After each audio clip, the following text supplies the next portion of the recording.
তাই আল্লাহ রাব্বুল আলামিন বলেন, ইয়া আইয়ুহান নাসু উবুদু রাব্বাকুমুল্লাযী খালাকাকুম ওয়াল্লাযীনা মিন ক্বাবলিকুম লাআল্লাকুম তাত্তাকুন।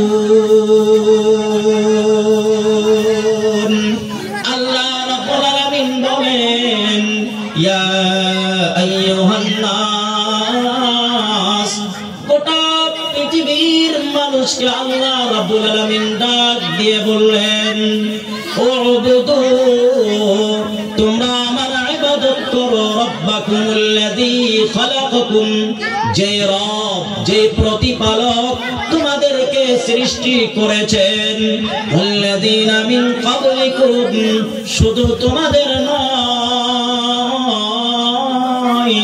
তোমাদের পূর্ববর্তী যারা চলে গিয়েছেন তাদেরকেও আল্লাহ রাব্বুল আলামিন সৃষ্টি করেছেন। সেই মহান রাব্বুল আলামিনের আমার আপনার ইবাদত করতে হবে। কার ইবাদত করতে হবে? আল্লাহ তাবারক ওয়া তাআলার ইবাদত করতে হবে। আমি আপনি যদি পৃথিবীর জমিনে আল্লাহ রাব্বুল আলামিনের ইবাদত করতে পারি, আমলে সালেহ করতে পারি, আল্লাহ তাবারক ওয়া তাআলা বলেন, ইন্নাল্লাযীনা আমানু ওয়া আমিলুস সালিহাতি কানাত লাহুম জান্নাতুল ফিরদাউসি নুজুলা। ইন্নাল্লাযীনা নিশ্চয়ই আমানু, আল্লাহ তাবারক ওয়া তাআলার প্রতি ঈমান এনেছে, শুধুমাত্র তাই নয়, ওয়া আমিলুস সালিহাতি, আল্লাহ রাব্বুল আলামিন বললেন পৃথিবীর জমিনে আমল করেছে, আমলে সালেহ, কানাত লাহুম জান্নাতুল ফিরদাউসি, আমি আল্লাহ রাব্বুল আলামিন ওই বান্দাদের জন্য রাখিয়েছি, ওই বান্দাদের জন্য রেখে দিয়েছি, কানাত লাহুম জান্নাতুল ফিরদাউসি নুজুলা, আমি আল্লাহ রাব্বুল আলামিন তাদের জন্য জান্নাত রেখে দিয়েছি, জান্নাতুল ফিরদাউস। সুবহানাল্লাহ বলুন।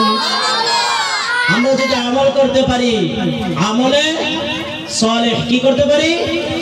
আমলে সালেহ করতে পারি, তাহলে আমাদের জন্য আল্লাহ তাবারক ওয়া তাআলা কি রেখে দিয়েছেন?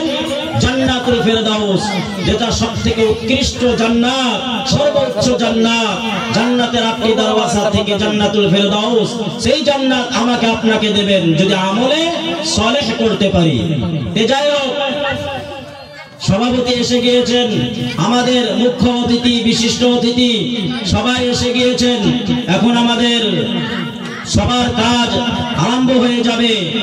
আমি আপনাদের গ্রামেরই ছেলে, কোনো কিছু জানিও না, যা কিছু আপনাদের সম্মুখে বললাম, যদি কোনো ভুল হয়ে থাকে আমাকে ক্ষমা করে দেবেন, এবং নাকি আমি আল্লাহ তাবারক ওয়া তাআলা আমাকে যতদিন বেঁচে রাখে কোরআন এবং হাদিস দিয়ে যাতে কথা বলতে পারি, সবাই দোয়া করবেন, আল্লাহ তাবারক ওয়া তাআলা আমাকে আপনাকে সহি শুদ্ধ পথে চলার জন্য তৌফিক দান করুক।